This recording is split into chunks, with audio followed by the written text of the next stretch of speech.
Hi guys, it's Steph here from the Novelty Corner and welcome back to my channel. Today I'm here with my last Love Us YA themed video for December and I am really excited to share with you some of my top Love Us YA reads of 2017.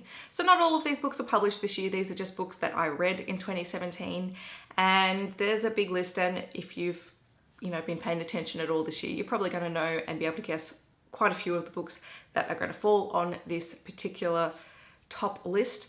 I will also have my international favorite books hopefully in the new year for you, so stay tuned for that. Without further ado, let's get into some of my favorite reads. I'm going to start with the Tribe series by Amberlynn Quay Molina. This is book one, The Interrogation of a Shayla Wolf, The Disappearance of Amber Crow, and The Foretelling of Georgie Spider. This series is set in a dystopian future where there are two classifications of people. There are citizens who are everyday normal people like us, and there are the illegals, those who have been born with abilities and powers and have been deemed dangerous by citizens and society. In the very first book, Shayla Wolf finds herself in a detention centre and is being interrogated about the location and the members of her tribe. And the tribe is a group of children that she has helped band together, and they live together off the land very respectfully, and they all have their own abilities. As the series progresses, the world becomes larger, the stakes become higher, and it's just an incredible read. It has a wonderful element of Indigenous stories built through the book, and I absolutely adored it. Shockingly, I'm going to also bring up Every Breath again by Ellie Marnie, and the Every series is just an absolute must if you like crime fiction in YA. This is set in Melbourne. It is adventurous and fun and dark and mysterious, and it has amazing characters and amazing relationships, and it will just keep you turning pages. It is the story of Rachel Watts and James Mycroft, who are neighbours and become really good friends when Rachel's family moves from the country to the city.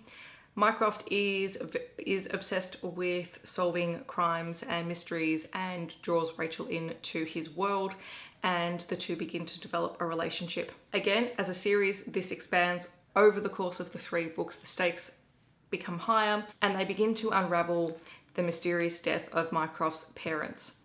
And it's just one of those book series that I can't believe I had never heard about, and now that I've read it, I recommend it to everyone, just like I've been whacking you guys over the head with it all year. And if you like the Every series, you definitely have to read No Limits by Ellie Marnie, which is a companion / sequel book to the series.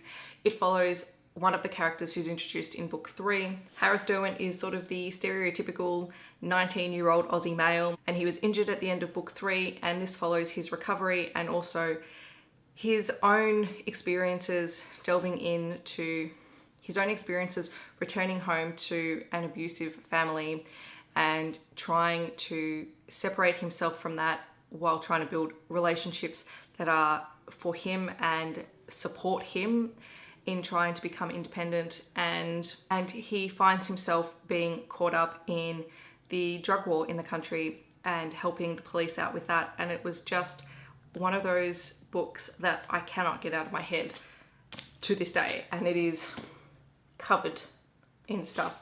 The relationship in this is top-notch and just amazing, so read it. Sticking with crime, I'm recommending Black by Blackboard Ferris. Again, another one I've talked about a lot. This one I just loved for its atmosphere. Ebony Marshall is in her last year of high school, but the entire town believes that she is cursed, and when bad things start happening, they begin to blame her. And it is the story of how she has to try and resolve this curse and the secrets of the small town in which she and her family live in. Finally, I want to mention 2 books that aren't strictly YA. They are probably bordering between middle grade and YA. The first one being Nevermore by Jessica Townsend, which was just a really fun adventure. Nevermore is the story of Morrigan Crow, who is a young girl who is fated to die on her 11th birthday. And on the eve of her 11th birthday, she is spirited away by a mysterious man named Jupiter North into the land of Nevermore, where he hopes to induct her into the Wondrous Society. But in order to do that, she must complete a set of trials and find her ability. This was just an absolutely fun fantasy read. Before its release, it was touted as the next Harry Potter, and while I can see that, I would definitely say don't compare it to Harry Potter. Definitely read it if you liked Harry Potter, but don't compare it to it. It is its own book, and it is just full of fun and magic and whimsy, great characters, great relationships, and I look forward to future books in this series. And last but not least, I have to mention Tales from a Tall Forest by Sean McAuliffe. This is a set of fractured fairy tale stories written by a satirist here in Australia. It is the most beautiful book. You've seen me show this off many, many times. And while I could put it on here just for the cover alone, what I have to say is that this book is funny, and it weaves together fairy tales that you know and twists them in a really unique and engaging and funny way, and I would highly recommend it if you like fairy tales and you don't mind them being played with a little bit. Whoa, so these are some of my favorite Love Us YA reads for this year. Man, this is heavy. In the comments below, let me know some of your favorite Love Us YA reads. I would love to hear what you have been reading and loving this year. I hope that no matter where you are in the world, you are having a fabulous day, and I will catch you guys in my next video. Thanks so much for watching. Bye guys.